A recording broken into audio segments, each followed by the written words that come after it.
7 macam perkara yang merusak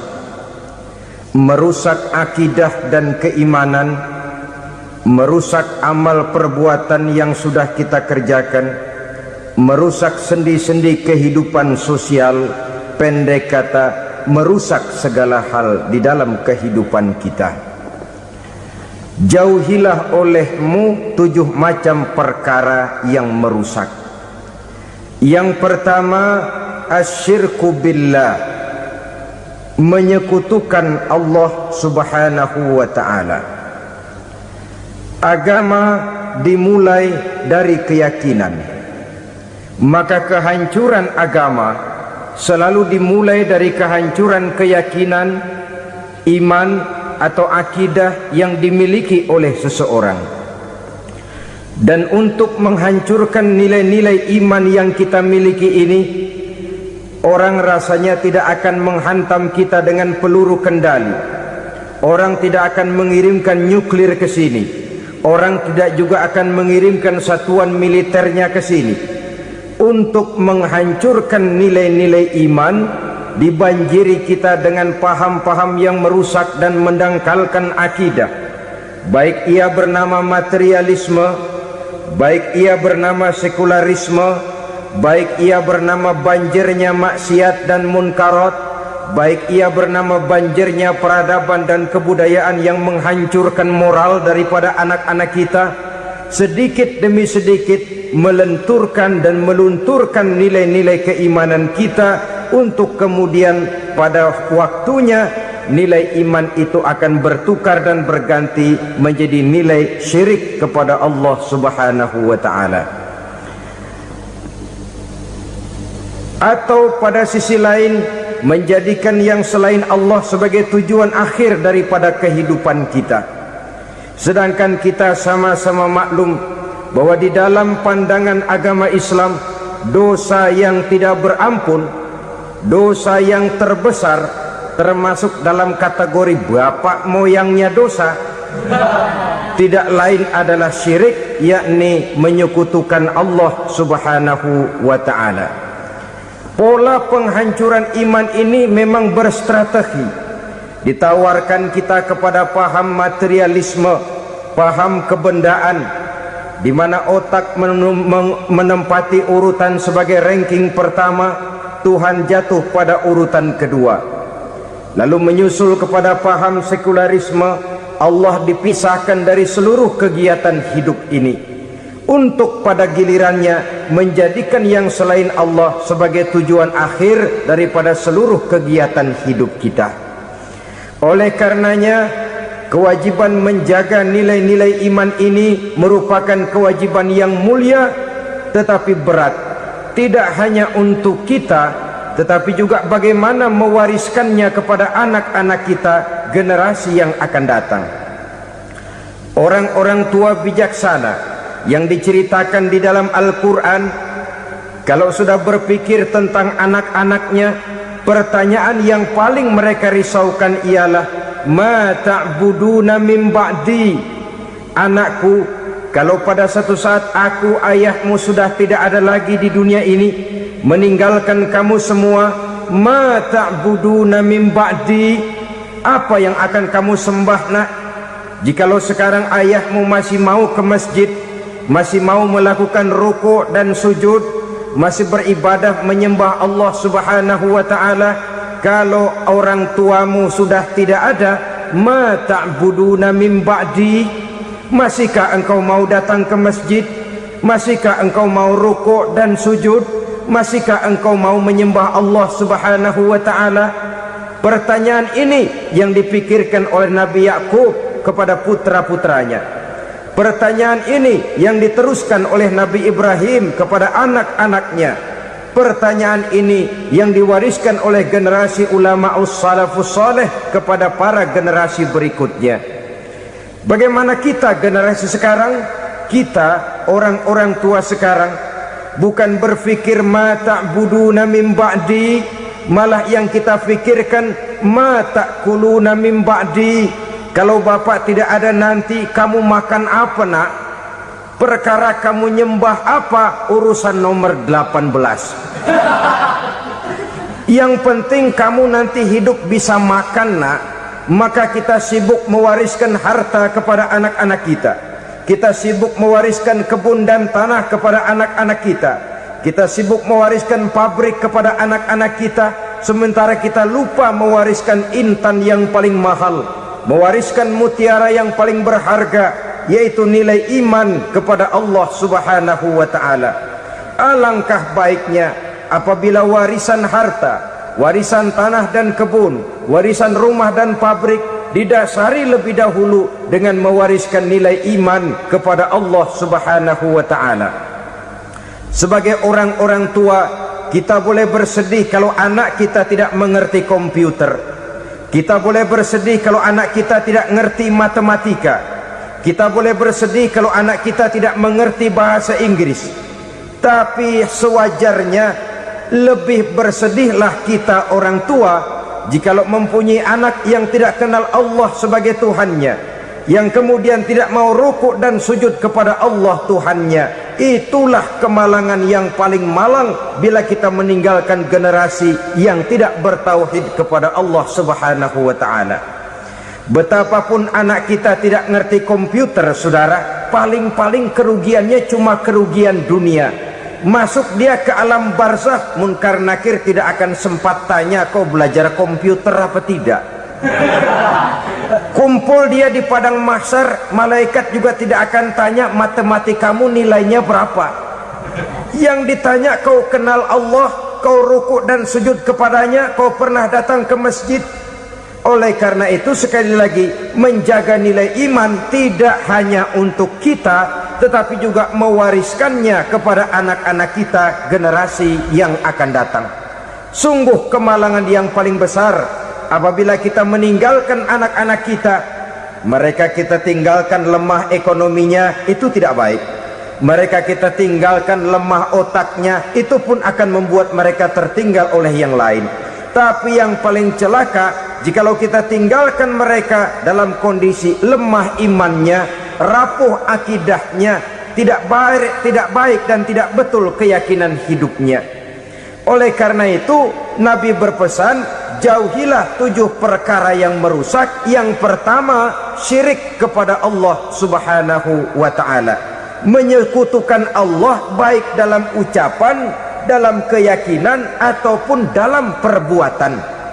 Ini perkara pertama yang termasuk 7 perusak besar di dalam kehidupan. Kalau sudah jatuh kita ke lembah syirik, bagaimanapun banyak kebaikan yang kita kerjakan, berjiwa sosial, bertangan pemurah, gemar menolong orang lain, kalau memang dasarnya syirik, maka seluruh kebaikan kita akan hancur, tidak akan ada nilainya dalam pandangan Allah Subhanahu wa ta'ala. Dalam pandangan manusia mungkin kita dicatat sebagai orang sosial, gemar menolong orang lain, tidak berpangku tangan melihat orang yang mendapat kesulitan. Tapi oleh karena dasarnya syirik, dasarnya tidak mentauhidkan Allah, maka seluruh nilai kebaikan yang kita kerjakan tidak akan ada nilainya dalam pandangan Allah Subhanahu wa ta'ala. Maka jagalah iman kita jangan sampai dihinggapi penyakit syirik yang bagaimana kecilnya sekalipun. Sekali lagi, baik syirik dalam bentuk ucapan, syirik dalam bentuk keyakinan, sampai kepada syirik dalam bentuk perbuatan, kita berhindar kepada sifat-sifat yang sedemikian itu. Karena apa? Dalam satu ayat Quran Allah Subhanahu wa ta'ala menjelaskan, innallaha la yaghfiru ayyushraka bih wa yaghfiru ma duna dzalika liman yasha. Allah tidak akan memberi ampun kepada orang-orang yang menyekutukannya, tapi Allah masih mau memberikan ampun kepada dosa-dosa yang selain itu bagi orang-orang yang dikehendakinya. Dosa selain syirik, apabila kita bertaubat, Allah masih mau mengampuni. Tapi kalau sudah jatuh ke tempat syirik, itu sudah dosa yang tidak berampun. Taubatnya tidak lain melepas syirik, kembali kepada tauhid, berkeyakinan bahwa hanya ada Allah Subhanahu wa ta'ala, Tuhan satu-satunya yang lam yalid wa lam yulad wa lam yakul lahu kufuwan ahad. Tidak beranak, tidak pula diperanakkan, dan tidak satupun yang dapat menyerupai Tuhan Allah Subhanahu wa ta'ala. Saudara-saudara kaum muslimin rahimakumullah, bahwa kita di zaman sekarang memang tidak menyembah berhala, ya. Bahwa kita tidak berterang-terangan mengatakan Tuhan lebih dari satu, memang. Bahwa kita tidak berkeyakinan Tuhan itu punya anak atau diperanakkan, tentu. Tapi dalam perbuatan dan i'tiqad kita kadang-kadang jatuh tanpa kita sadari ke tempat yang bernama syirik ini. Oleh karenanya, di zaman di mana teknologi makin canggih, di mana kemajuan pembangunan makin menjangkau berbagai aspek kehidupan, diperlukan keseimbangan antara kemajuan fisik material dengan kemajuan mental spiritual. Apabila tidak ada keseimbangan, yang terwujud tentulah kepincangan, yang diawali dengan pincangnya cara kita berpikir, sehingga pada akhirnya akan mengarah kepada pincangnya cara kita berbuat dan bertindak di dalam kehidupan kita. Oleh karena itu Nabi berpesan, jauhilah sifat syirik, karena syirik merupakan dosa yang teramat besar. Ini sifat merusak yang pertama. Yang kedua, kata Nabi, wasihra, jauhilah sihir.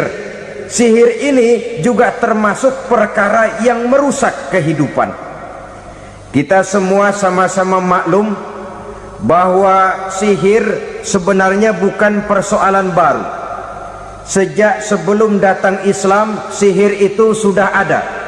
Di zaman Yunani kuno sihir ada, di zaman Mesir kuno, di zaman Cina kuno, dan yang lain-lain yang serba kuno, sihir itu sudah ada. Bahkan para nabi pun, para rasul yang diutus oleh Allah Subhanahu wa ta'ala, senantiasa berhadapan dengan ahli-ahli sihir untuk menguji kebenaran dari misi yang mereka bawa. Sihir adalah perbuatan di luar kebiasaan yang bisa dikerjakan oleh ahlinya dengan bantuan jin atau setan. Hukum mempelajari sihir adalah haram, mengamalkannya lebih haram lagi. Sebab itu saudara-saudara, sihir merupakan perbuatan merusak yang harus kita jauhi. Ciri-ciri daripada perbuatan sihir, pertama, ia mengandung tipuan, bayangan khayal. Di zaman Nabi Musa misalnya, orang melihat tambang-tambang itu seperti ular. Nabi Musa melayangkan tongkatnya menjadi ular-ular besar yang memakan ular-ular kecil ciptaan tukang-tukang sihir Fir'aun tadi. Lalu sihir bisa terjadi dengan bantuan jin kafir atau setan. Kemudian ciri yang ketiga, sifatnya halus dan tersembunyi. Taruh kata ada seorang ahli sihir yang mempergunakan ayat-ayat Quran sebagai jompa-jampe, sebagai baca-bacaan, itu cuma sekedar kedok. Tujuannya tidak lain menjadikan agama sebagai ketok untuk membenarkan cara yang dimurkai oleh Allah Subhanahu wa ta'ala. Satu hadis yang diriwayatkan oleh Imam Bazar dan Tabrani, Nabi berpesan, laisa minna man tatayyara lahu au takahhana au tukuhhina lahu au sahira lahu. Tidak termasuk ke dalam golonganku, kata Nabi, tidak termasuk umatku. Siapa mereka? Man tatayyara lahu, orang yang bertatoyur. Apa tatoyur itu? Dari kalimat toyaro, artinya terbang. Toir biasa diartikan dengan burung. Tatoyaro percaya kepada suara-suara burung. Man tatoyaro lahu, mempercayai, meyakini dengan benar-benar kepada suara beburungan. Kan suka ada itu, nah bunyi burung tuh, maling liwat. Maling liwat. burung bunyi maling liwat, itu termasuk tatoyaro lahu, percaya kepada suara burung. Kan aneh kalau suara orang nggak dipercaya, suara burung malah dipercaya. Ada ustadz ceramah, kiai ngaji, nggak mau didengerin, burung dengerin bener. Nah, suaranya dari sebelah mana? Belah kulon. Nah, itu tandanya ano. Habis dihitung-hitung, itu termasuk tatoyaro lahu, au takahana, atau bertenung, au tukuhina, atau minta ditenungkan, au sahiro lahu, atau melakukan perbuatan sihir, atau minta disihirkan. Laisa minna, tidak termasuk ke dalam golonganku, kata Nabi. Sehingga dengan demikian saudara-saudara, menghadapi sihir dengan sihir sekalipun termasuk perbuatan yang tidak diajarkan oleh agama. Kita kan mempelajari sihir untuk jaga diri, tidak apa-apa. Yang dilarang mengamalkannya, dilarang juga mempelajarinya. Sebab orang kalau sudah mengetahui, biasanya lalu terangsang untuk mencoba. Kalau percobaannya berhasil, biasanya terangsang untuk coba lagi dan coba lagi. Pada akhirnya ketagihan, lalu beralih menjadi profesi, apalagi itu nanti bisa mendatangkan hasil uang. Saudara-saudara kaum muslimin rahimakumullah, kita manusia makhluk nyata, kita hidup di alam nyata, terikat oleh sunnatullah, causality. Oleh karenanya bagi kita keyakinan yang penuh, keikhlasan di dalam bertuhankan Allah, penyerahan diri sepenuhnya hanya kepadanya, itu sudah merupakan obat penangkal yang sangat ampuh agar kita tidak terkena penyakit-penyakit yang dibuat oleh setan dan para pembantunya. Sehingga beberapa ayat Quran mengajarkan, misalnya a'udzu bikalimatillahi tammati min syarri ma khalaq, atau bismillazi la yadurru ma'asmihi syai'un fil ardi wala fis sama, dengan menyebut nama Allah yang tidak bisa mendatangkan bahaya sedikit pun, dari baik yang datang dari langit maupun yang datang dari bumi. Jiwa yang kosong dari keyakinan yang penuh kepada Allah, jiwa yang penuh was-was dan ragu-ragu, itu yang mudah terserang oleh penyakit-penyakit yang dikerjakan oleh para tukang-tukang sihir, yaitu oleh setan dan seluruh para pembantunya. Kemudian hadis kedua yang diriwayatkan oleh Imam Ibnu Hibban, Nabi bersabda, la yadkhulul jannata mudminu khamrin wala mu'minu bisihrin wala qati'u rahmin. Tidak masuk surga. Ini Nabi yang bilang, tidak masuk surga. Siapa itu? Pertama, mudminu khamrin, orang yang berkekalan dalam mabuk. Selalu mudminun itu sudah menjadi perbuatan rutinnya, tidak kapok-kapoknya, teler seumur hidup. Mudminu khamrin, tidak masuk surga orang yang selalu bermabuk-mabukan. Yang kedua, wala mu'minu bisihrin, orang mukmin tapi main sihir. Ini juga oleh Nabi diperingatkan, tidak akan masuk surga orang mukmin tapi suka main sihir. Wala qati'u rahmin, dan tidak juga orang yang memutuskan silaturahmi. Tiga macam manusia yang diperingatkan Nabi tidak akan masuk surga: orang yang selalu mabuk, orang mukmin yang main sihir, dan orang yang memutuskan silaturahmi. Saudara-saudara kaum muslimin rahimakumullah, lalu orang berkata, kenapa dilarang kita bersihir padahal Rasul sendiri kan punya mukjizat? Nah, kita memang harus membedakan antara mukjizat dengan sihir. Dalam kehidupan agama kita kenal ada yang namanya mukjizat, Ada yang namanya karomah atau keramat biasa diucapkan, ada yang namanya maunah, ada yang namanya irhas, ada juga yang namanya sihir. Kesemuanya ini berbeda, saudara-saudara. Yang dinamakan mukjizat itu khusus untuk para rasul saja. Satu kejadian luar biasa yang terjadi dilakukan oleh Rasul atas izin dari Allah Subhanahu wa ta'ala. Perbedaannya dengan sihir jelas. Sihir dari setan, mukjizat dari Allah. Sihir bisa dipelajari, mukjizat tidak.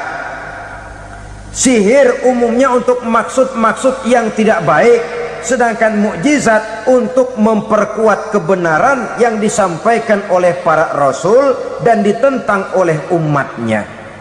Bahkan kafir Quraisy dahulu menganggap orang-orang ahli sihir itu berada dalam satu posisi yang hina, sehingga mereka mengatakan dan menuduh Nabi Muhammad sebagai tukang sihir. Tuduhan sebagai tukang sihir adalah tuduhan yang sangat aib dan hina. Di tengah masyarakat kufar jahiliyah, kedudukan tukang sihir dipandang sebagai kedudukan yang hina, sehingga mereka mengejek Nabi dengan sebutan tukang sihir. Jadi mukjizat hanya untuk Rasul saja. Kemudian karomah. Karomah ini asal kata dari karoma, kehormatan, kemuliaan yang diberikan Allah kepada hamba-hambanya yang rajin mendekatkan diri kepadanya. Oleh karena ketekunannya melaksanakan ibadah, Allah memberikan keistimewaan kepada orang itu, yang dengan keistimewaannya dia bisa mengerjakan yang tidak bisa dikerjakan oleh orang lain. Karomah hanya bisa dicapai dengan prestasi ibadah.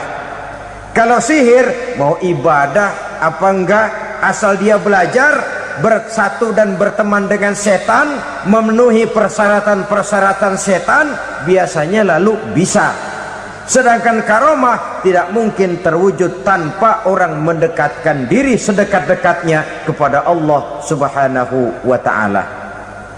Maka kita lihat biasanya orang-orang yang punya ilmu sihir, mukanya rata-rata nggak enak dilihat. Kumuh, jauh dari air wudhu, jauh dari sujud kepada Allah, malah berteman dengan setan, menjadi pelayan-pelayannya setan. Saudara-saudara, adapun maunah, keistimewaan yang diberikan Allah kepada hamba-hambanya yang belum sampai kepada tingkat wali, tapi orang itu lebih banyak kebaikannya daripada kesalahannya. Umpamanya, saudara jalan bertiga di pinggir jalan, saudara ada pada posisi di tengah, lalu bertiga ini ketabrak mobil. Menurut perhitungan saudara mati lebih dahulu, tapi terjadi hal yang aneh, dua teman saudara mati, saudara malah cuma luka dan lecet sedikit saja. Apa itu? Kalau kita lebih banyak kebaikannya daripada kesalahannya, itu yang dinamakan maunah, pertolongan yang diberikan Allah kepada hamba-hambanya yang lebih banyak kebaikannya daripada kesalahannya. Sedangkan yang dinamakan irhas, kejadian luar biasa pada diri seseorang pada waktu dia masih kecil, yang menunjukkan tanda-tanda keistimewaannya. Itu umumnya pada para nabi pada usia kecilnya sudah ada irhas, tanda-tanda istimewa. Jelas baik mukjizat, karomah, maunah maupun irhas berbeda dengan sihir. Sihir ini jelas saja merupakan bantuan dan persekutuan antara manusia dengan setan. Padahal setan, kata Allah dalam Al-Quran, innahu lakum aduwwum mubin, sesungguhnya setan bagi kamu adalah musuh yang sangat jelas. Saudara-saudara kaum muslimin rahimakumullah, di zaman sekarang dalam menghadapi beban kehidupan yang makin pelik, menghadapi stres yang tidak kunjung selesai, menghadapi persoalan-persoalan yang teramat berat, orang sering mencari jalan keluar kepada hal-hal yang menurut pendapatnya bisa meringankan beban moralnya itu. Pergilah dia mencari sesuatu yang dapat meringankan bebannya, dan tidak jarang yang jatuh ke pangkuan tukang-tukang tenung, ke pangkuan tukang-tukang sihir, yang mereka itu oleh Quran dijelaskan kadzabal munajjimun walau sodaku. Tukang-tukang tenung, tukang-tukang sihir, mereka itu bohong walaupun benar. Maksudnya bohong walaupun benar, artinya kalau yang mereka kerjakan benar, itu sih kebenaran. Benar dengan kebenaran itu lain. Kebenaran, kebetulan bisa, tapi tidak untuk selalu. Apalagi kalau itu sudah membahayakan kehidupan orang lain. Jadi oleh karena itu Nabi berpesan, jauhilah daripada sihir. Kalau sudah jauhilah dari sihir, artinya ya jauhilah daripada mempelajarinya, jauhilah daripada bergaul dengan orang-orang yang ahli di bidang itu, karena dari pergaulan segalanya bisa menular. Baiklah saudara, ini yang kedua. Yang ketiga pesan Nabi, wa qatlan nafsil lati harramallahu illa bil haqq. Membunuh orang lain dengan cara yang tidak benar, membunuh orang yang diharamkan oleh Allah Subhanahu wa ta'ala untuk melakukannya kecuali dengan alasan yang benar. Kita tahu Islam adalah agama damai, sesuai dengan namanya. Ia tidak dikembangkan dengan pedang dan kekerasan, ia dikembangkan dengan keteladanan dan tuntunan moral. Oleh karena Islam bukan agama kekerasan, Islam pun tidak mementingkan dan mengajarkan kekerasan kecuali dengan alasan yang benar dan bisa dipertanggungjawabkan.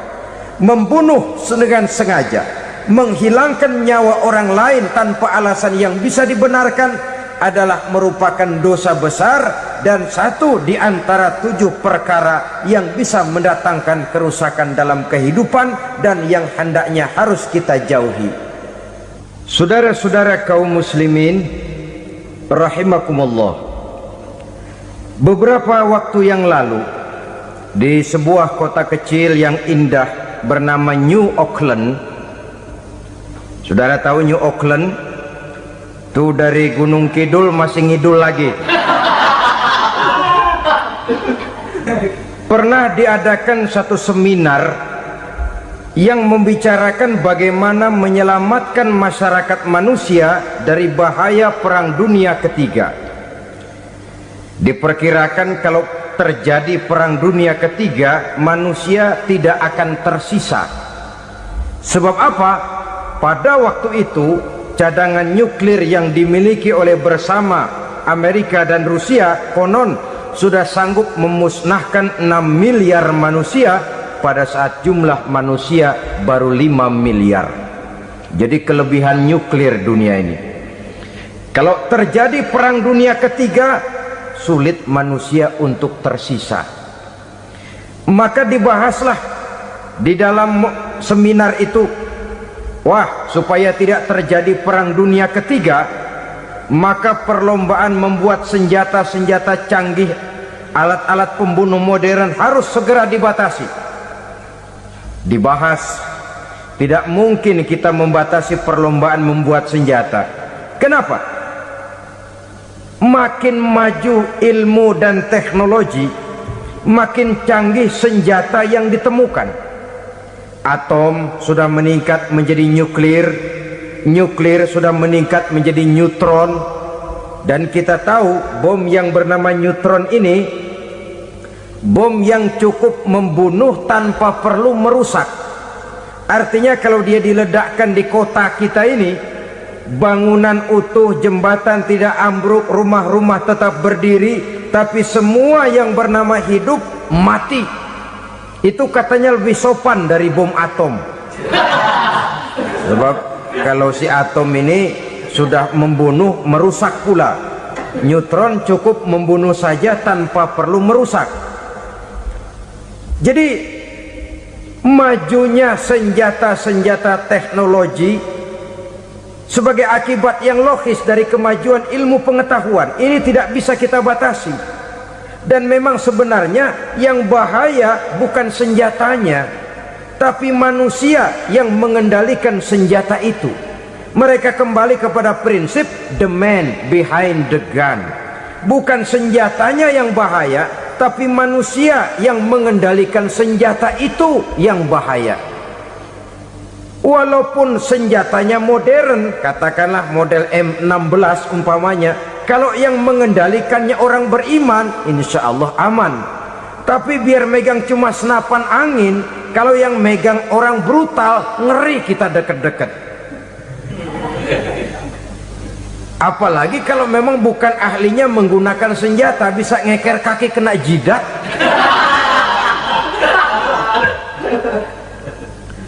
Mereka kembali kepada prinsip lama yang tetap baru. Bukan senjatanya yang harus dibatasi, manusia yang mengendalikan senjata itu yang perlu dibicarakan. Nah, kalau begitu, agar manusia tidak mempergunakan senjata sewenang-wenang, apa yang harus kita lakukan? Ya, manusianya harus bermoral. Ya, tapi moral yang mana? Di dunia ini banyak ajaran tentang moral. Itu pun mudah saja. Di sini kan kita undang saja ahli dari berbagai agama untuk membicarakan konsep perdamaian menurut agamanya masing-masing. Baik, setuju itu? Setuju. Maka tampillah para ahli agama, mereka kembali kepada prinsip moral daripada konsep yang terkandung di dalam ajaran agama untuk menegakkan perdamaian. Mula-mula naiklah ahli dari agama Hindu, dibacakan konsep perdamaian menurut ajaran agama Hindu, bahwa untuk damai manusia harus meninggalkan nafsu keduniaannya, menempuh samsara dan sebagainya untuk mencapai nirwana, menjauhi kemegahan dan kemewahan dunia. Ini lalu dibahas, rasanya juga tidak mungkin ini. Kemudian dari agama Nasrani, bahwa untuk damai manusia harus menciptakan sifat kasih sayang. Kalau ditampar pipi kiri, berikan pipi yang kanan. Kalau diberikan selendang, berikan baju. Nanti orang kasihan, lalu dia tidak akan nampar lagi. Ketika ini dibahas, ternyata rasanya pun tidak mungkin bisa diterima. Karena apa? Di zaman sekarang orang ditampar pipi kiri, dikasih pipi kanan. Bukan kasihan, gemes. Damai belum tentu, bonyok udah jelas. Lalu ketika dibacakan konsep perdamaian menurut Quran, di mana disampaikan ayat wa jazaa'u sayyi'atin sayyi'atun misluha faman afa wa aslaha fa ajruhu 'ala Allah. Balasan terhadap satu kejahatan adalah kejahatan yang seimbang, tetapi barang siapa yang memberi maaf dan mencari jalan damai, itulah yang terbaik dan akan mendapat pahala dari Allah Subhanahu wa ta'ala.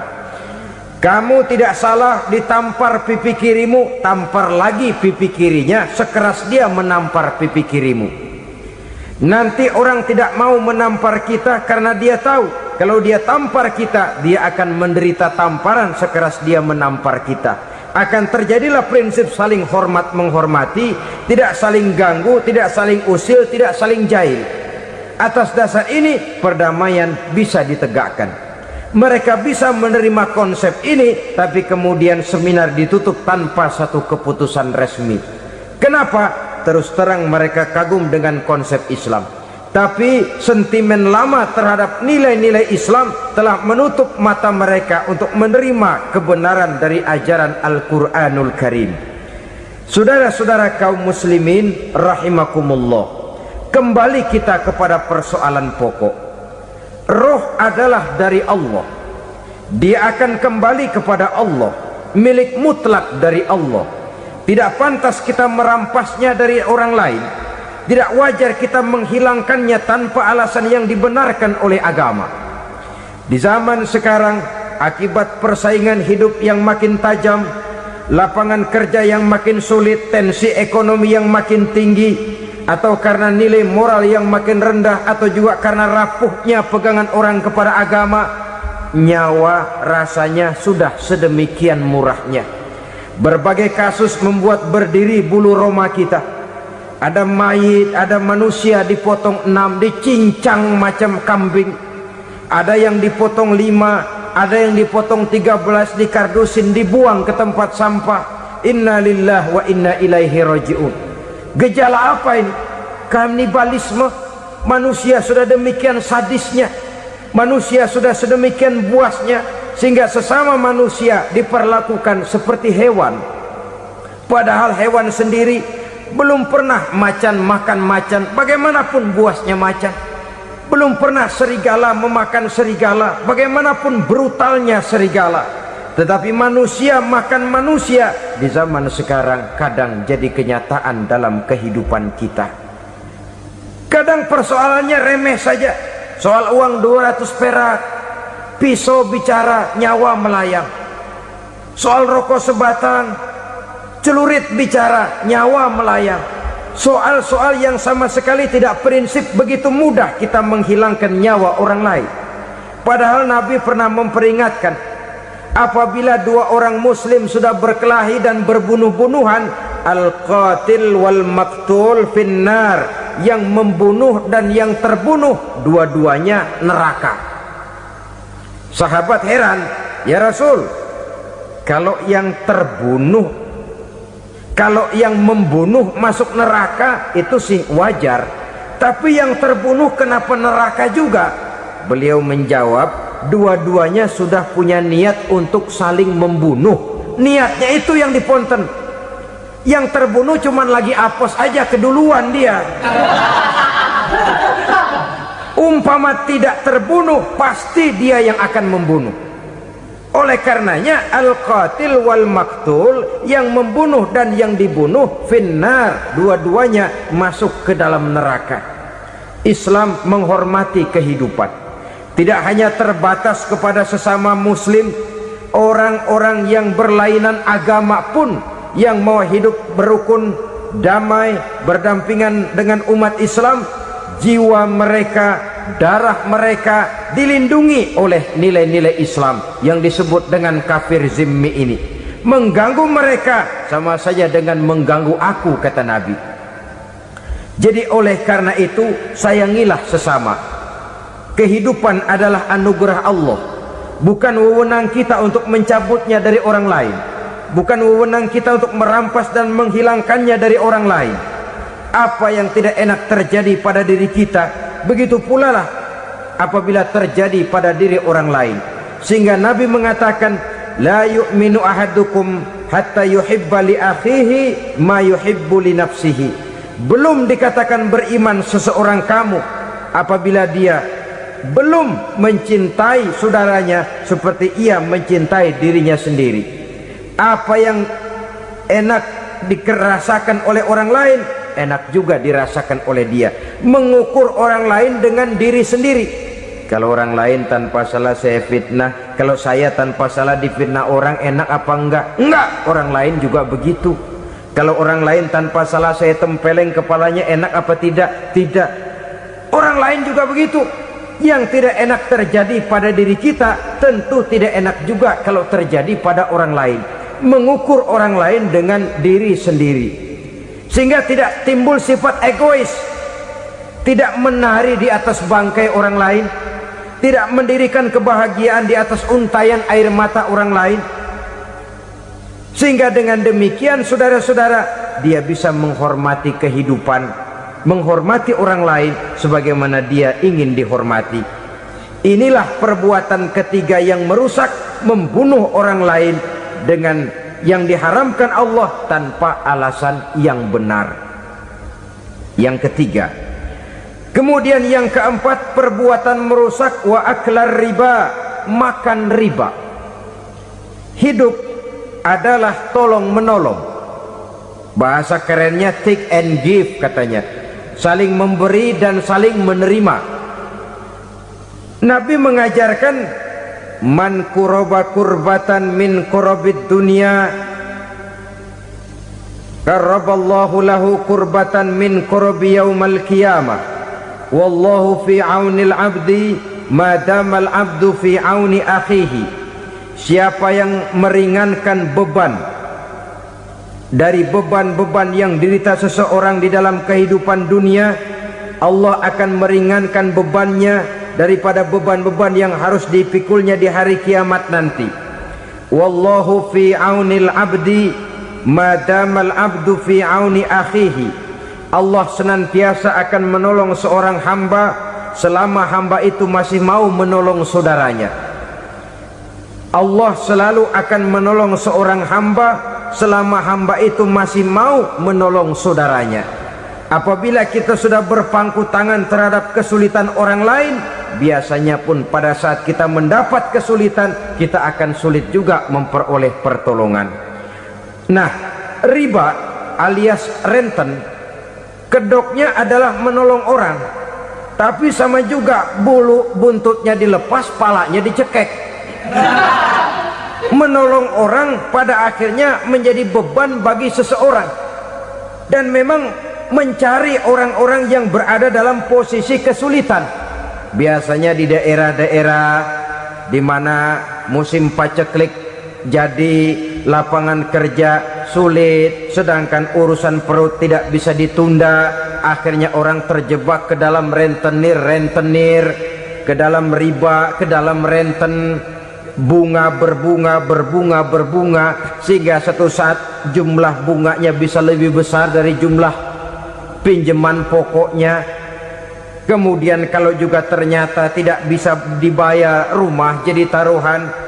Memang rumah satu-satunya, begitu rumah ditarik mulain camping.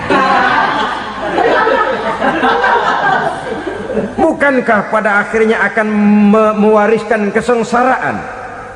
Oleh karena itu, kepada kita berusahalah jangan berhubungan dengan rentenir, jangan makan renten dan riba. Kepada mereka yang melaksanakan riba, walaupun mendatangkan keuntungan materi, tapi percayalah, harta yang didapat dengan jalan riba tidak akan membawa keberkahan.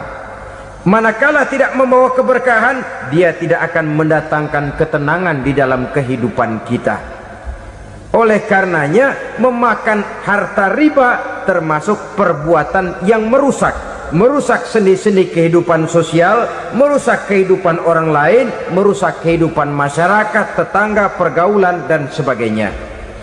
Yang kelima, wa akla malil yatim, memakan harta anak yatim dengan cara yang zalim. Nih, memang lezat. Anak yatim itu nggak tahu urusan apa-apa. Kita diamanahkan untuk mengurusinya. Kadang-kadang dibentuklah panitia penyantunan yatim piatu. Yatimnya mah tetap kelaparan, panitianya yang pada gendut.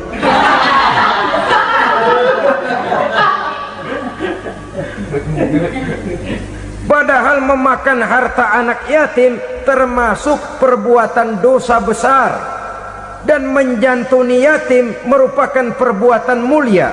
Nabi mengatakan, ana wa kafilul yatim kahataini yaumal qiyamah. Aku dan orang-orang yang menyantuni anak yatim seperti dua jari ini pada hari kiamat nanti. Dekat sekali. Jikalau ingin di hari akhir nanti dekat dengan Rasul, bersahabatlah dengan anak-anak yatim. Jadilah pengurus anak-anak yatim. Bangunlah panti-panti asuhan yatim. Pada saat bapak ibunya meninggal, kitalah yang menjadi orang tuanya. Bahkan sedemikian besar perhatian Islam terhadap anak-anak yatim ini, sehingga Quran memberikan peringatan, ara'aital ladzi yukadzibu biddin fadzalikal ladzi yad'ul yatim wa la yahuddu ala ta'amil miskin. Tahukah kamu siapa orang yang mendustakan agama? Beragama tapi dianggap dusta, solatnya dusta, puasanya dusta, karena agamanya sudah berdusta. Siapa mereka? Fazalikal ladzi yad'ul yatim, orang yang menyia-nyiakan anak yatim, wala yahuddu ala ta'amil miskin, dan tidak pernah memberi makan kepada orang-orang yang menderita kemiskinan, menyia-nyiakan, meninggalkan anak yatim, termasuk perbuatan yang divonis kita sebagai orang yang mendustakan agama.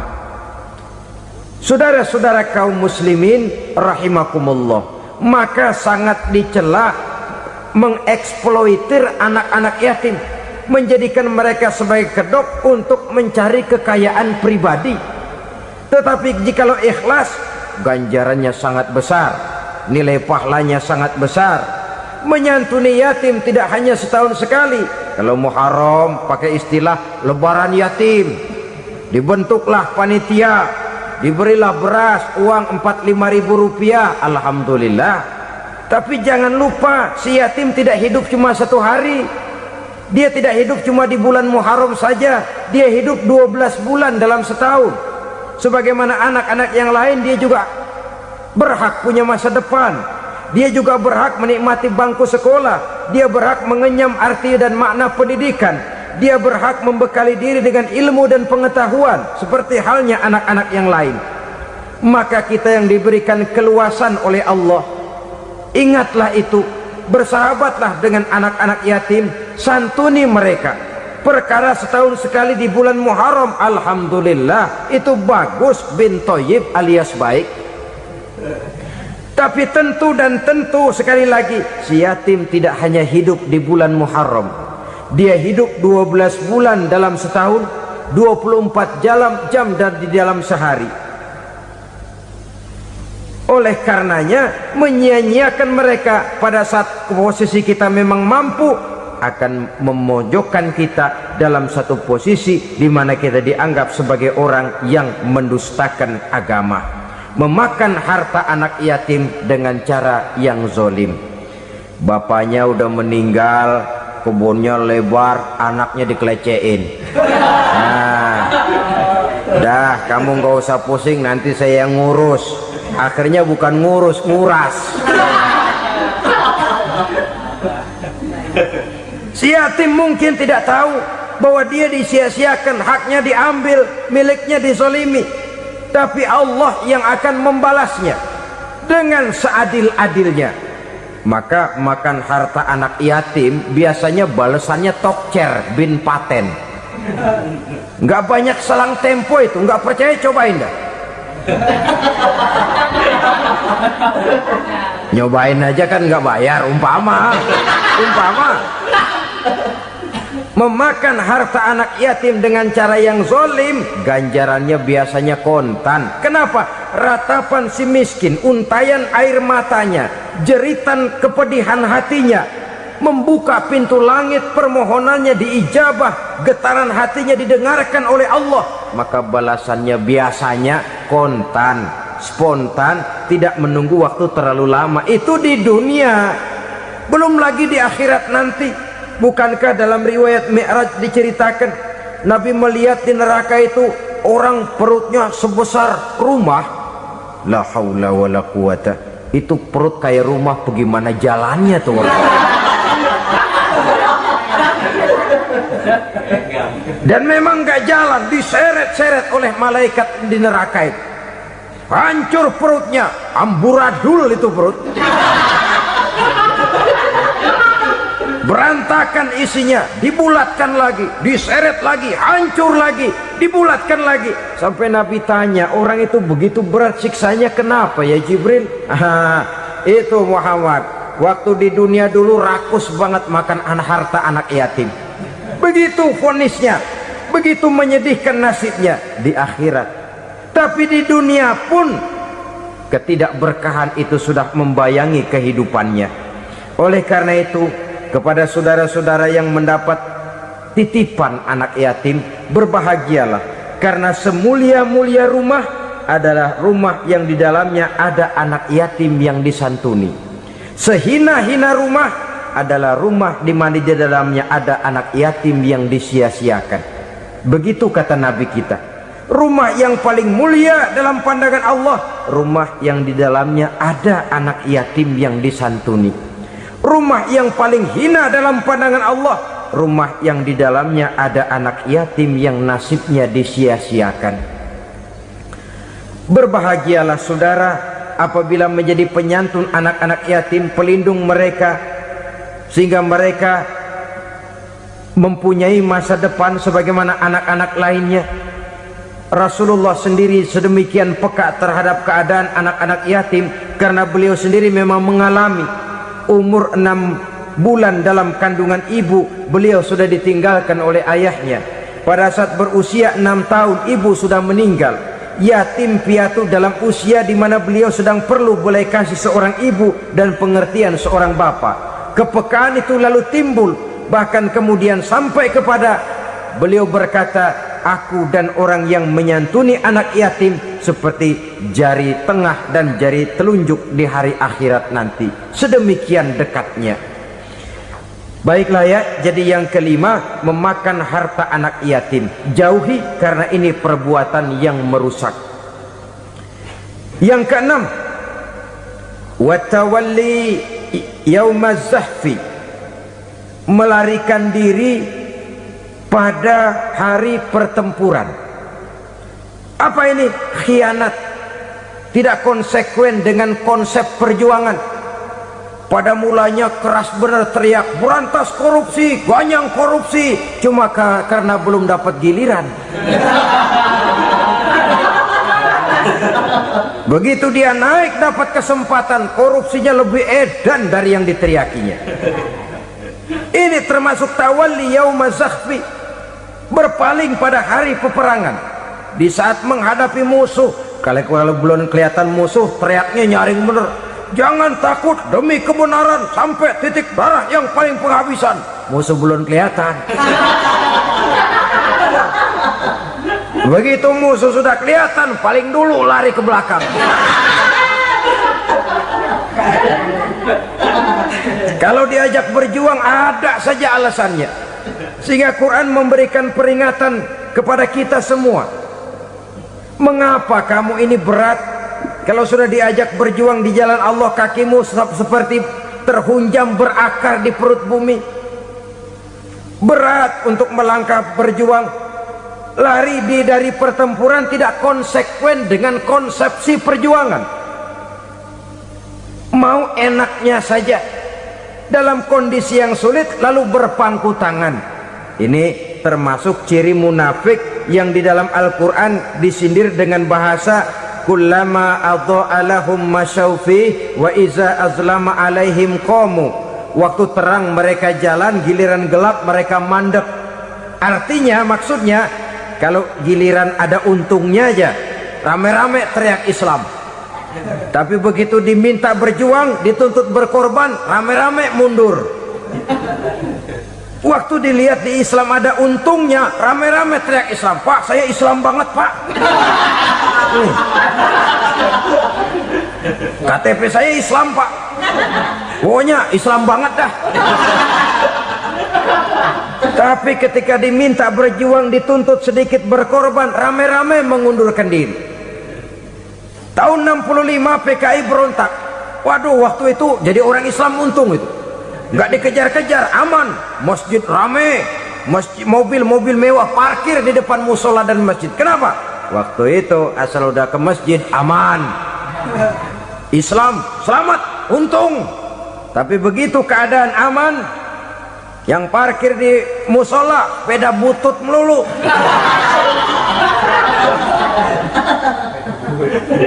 Waktu terang mereka jalan, waktu gelap mereka berhenti.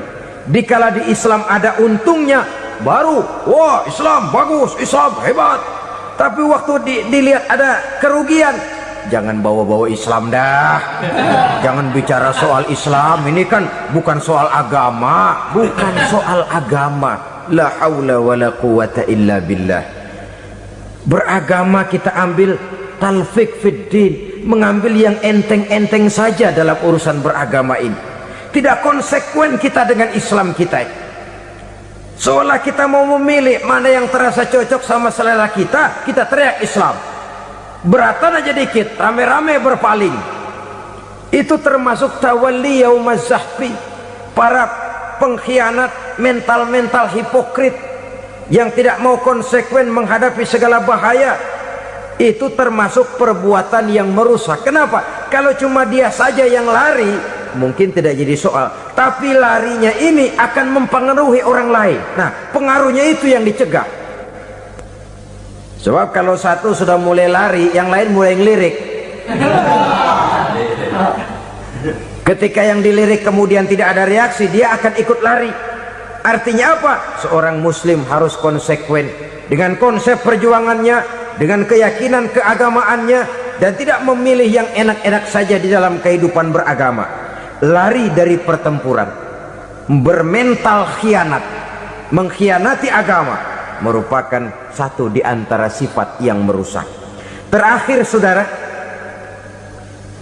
wa qazfal muhsanatil ghafilatil mu'minat, menuduh perempuan baik-baik yang tidak tahu menau tentang tuduhan yang dituduhkan kepadanya, menuduh perempuan mukmin yang baik-baik yang tidak tahu menau tentang tuduhan yang dilakukan kepadanya. Fitnah lebih bahaya daripada pembunuhan. Orang yang tidak salah bisa hancur namanya, orang yang berniat baik bisa ambruk perjuangannya oleh karena fitnah. Sehingga dikatakan al fitnatu asyaddu minal qatli, fitnah lebih bahaya daripada pembunuhan. Maka memfitnah ini termasuk satu dosa di antara 7 hal merusak yang harus kita jauhi semampu kita, semampu-mampunya. Mengupayakan sebisa-bisanya jangan sampai terjebak ke dalam hal yang demikian. Nah, saudara-saudara, inilah saja pertemuan kali ini. Mudah-mudahan ada manfaatnya. Semoga Allah memberikan kekuatan zahir dan batin kepada kita untuk bisa menjauhi 7 perkara yang merusak ini.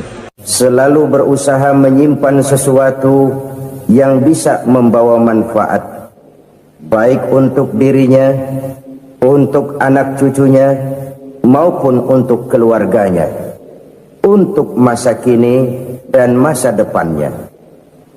Kadang simpanan itu berbentuk uang, kadang berupa tanah, lain saat berbentuk pabrik, dan lain sebagainya.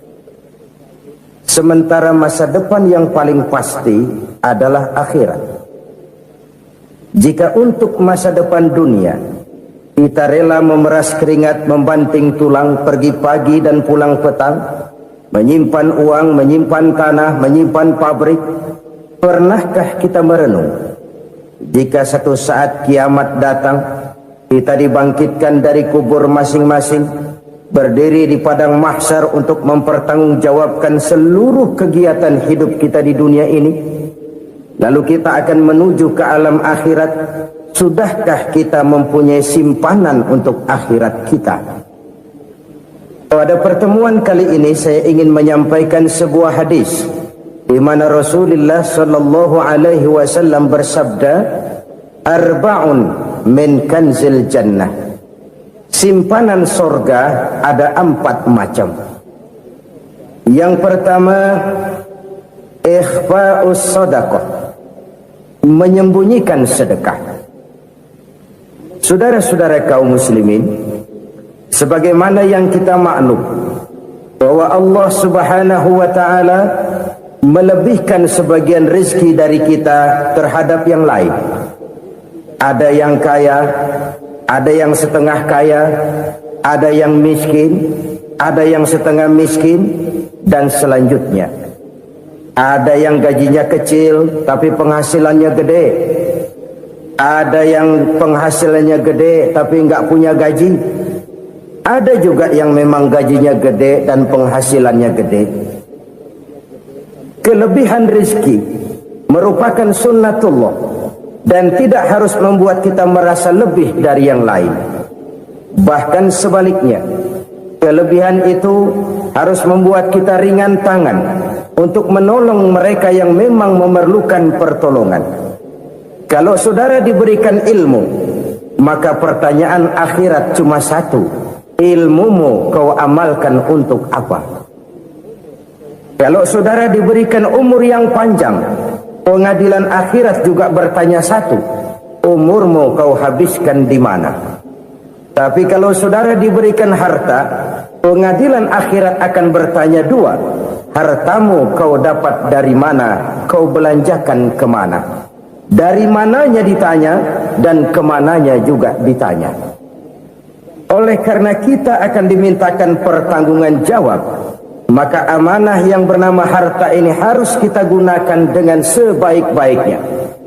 Ada penggunaan yang merupakan kewajiban, itu zakat namanya. Ada penggunaan yang sewaktu-waktu, itu infak namanya. Ada yang lebih sewaktu-waktu lagi, dan itu sedekah namanya. Zakat dia terikat oleh haul dan nisab, oleh putaran batas waktu dan ukuran dari harta itu sendiri. Sedangkan infak terikat oleh situasi dan kondisi perekonomian seseorang. Sedangkan sedekah tidak terikat dengan apapun. Dalam kondisi seperti apapun kita bisa melakukan sedekah dengan yang terkecil sekalipun. Sampai-sampai Rasulullah sallallahu alaihi wasallam mengajarkan, la tahqiranna minal ma'rufi syai'an walau an talqa akhaka biwajhin talik.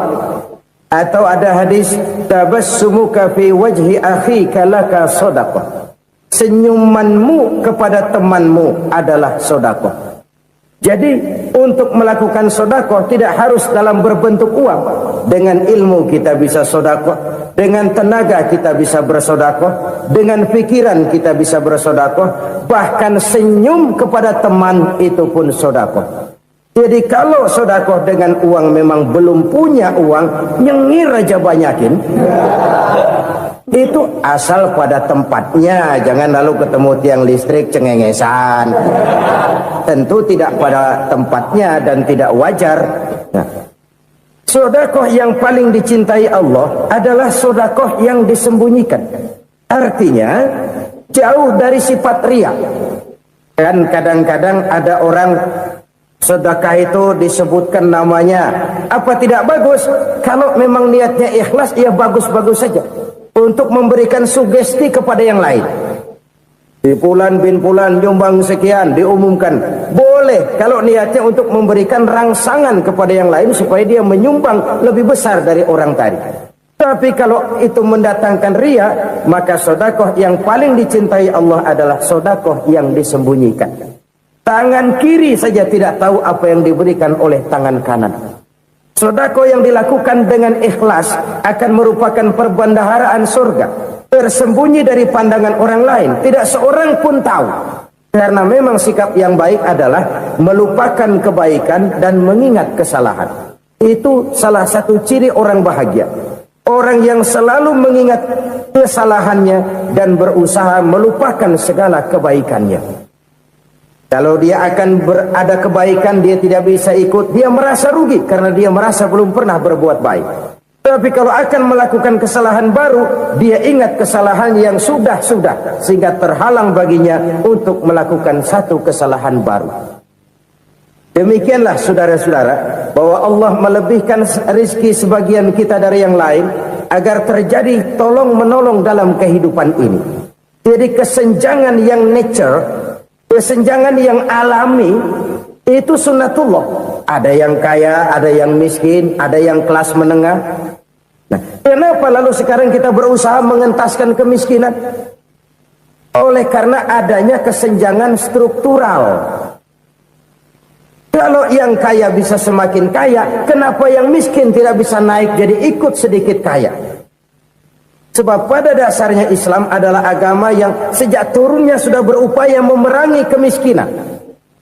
Bahkan dikatakan kemiskinan itu mendekatkan kepada kekufuran.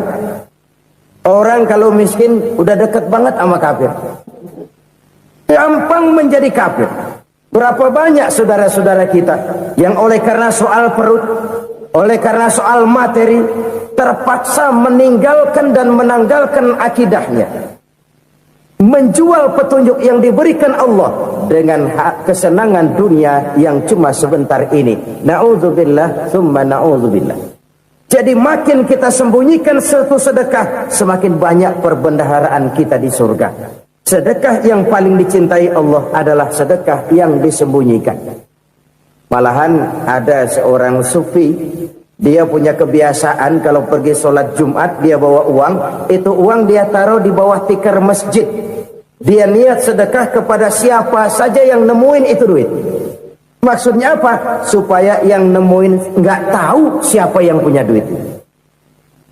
Demikian dia saking ingin menyembunyikan sedekahnya. Karena sifat ria itu bisa memakan amal kita sendiri. Ria itu termasuk menyebut-nyebut kebaikan kita. Orang yang suka nepuk dada, sedikit-sedikit ngitungnya kalau nggak gua. Oh, kalau nggak gua tuh yang belas itu kalau nggak gua. Iya, kalau nggak lu kenapa emang? Orang yang suka menepuk jasad, biasanya memang begitu, saudara-saudara. Kalau perang lagi berkecamuk, orang nggak sempat ngaku jadi pahlawan. Tapi begitu perang selesai, yang kagak kenal bedil ngaku pahlawan, mas. Itu sesuatu yang biasa. Oleh karenanya, orang-orang yang ikhlas dalam bersedekah, disembunyikannya sedekah itu, Allah cinta betul. Malahan ada hadis memberikan jaminan, inna sadaqatal mar'il muslimi tazidu fil umri wa tadfa'u mitatas su'i. Sesungguhnya sedekahnya seorang mukmin tazidu fil umri, bisa menambah umur panjang. Wa tadfa'u mitatas su'i, dan menyelamatkan manusia dari mati secara su'ul khatimah. Jadi siapa yang kepengen panjang umur, banyaklah sedekah. Yang bosan hidup, pelit terus. Sedekah menambah panjang umur dan menyelamatkan manusia dari mati secara su'ul khatimah. Pak, katanya umur itu nggak bisa ditambah, nggak bisa dikurangin. Kapan? Kalau ajal sudah datang. Wa idza jaa ajaluhum la yastakhiruna sa'atan wa la yastakdimun. Kalau ajal datang tidak bisa dimajukan, tidak bisa dimundurkan. Itu kalau ajal sudah datang. Tidak bisa lagi umur ditambah dikurangi, sudah datang. Tapi kalau belum datang, itu kan haknya Allah. Mau ditambah, mau dikurangi, hak prerogatif Allah. Sebagai pencipta manusia, Allah maha kuasa dan maha mampu. Sedekah ini menambah panjang umur dan menyelamatkan manusia dari mati secara su'ul khatimah. Orang mati kan sama ya, kondisinya mati, nggak nafas. Tapi hakikat mati kan lain-lain.